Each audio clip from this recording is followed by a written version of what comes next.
જોતાં જ ખાવાનું મન થઈ જાય એવા ફરાળી થેપલા અને સૂકી ભાજીની રેસીપી જોઈએ આજે આપણે. તો થેપલા બનાવવા માટે આપણે 3 નંગ બટેકા લઈશું, જે મેં બાફી લીધેલા છે.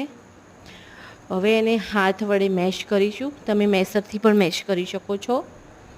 બટેકાને મેશ કર્યા પછી એમાં તલ, લીલા મરચાં, છીણેલું આદું અને મીઠું નાખીશું એમાં. પછી ધાણા જીરું પાવડર, અજમો નાખીશું, લીલા ધાણા અને સ્વામિનારાયણનો જે ફરાળી લોટ આવે છે એ અહીંયા અમે લીધેલો છે. તમે ઘરે પણ દળીને લઈ શકો છો.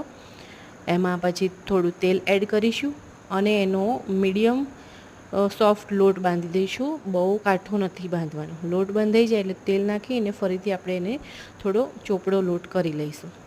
બહુ કાઠો નથી બાંધવાનો લોટ, એકદમ સોફ્ટ રાખવાનો છે. પછી આપણે થેપલા વણી લઈશું. એકદમ જેમ આપણે રેગ્યુલર જે રૂટીનથી થેપલા કરીએ છીએ એ રીતના જ આપણે એના થેપલા વણી લઈશું. આ રીતના ગોળ થેપલા વણાઈ જાય પછી આપણે એને મીડિયમ ફ્લેમ ઉપર શેકવાના છે. એકદમ ધીમા તાપે, બહુ હાઈ ફ્લેમ કરવાની નથી. અને થોડું થોડું તેલ લગાવતા જઈને પછી આપણે થેપલાને શેકી લઈશું. આ રીતે બધા જ થેપલા આપણે શેકી લઈશું. એના પછી આપણે સૂકી ભાજી બનાવીશું. એના માટે એક પેનમાં તેલ લઈશું.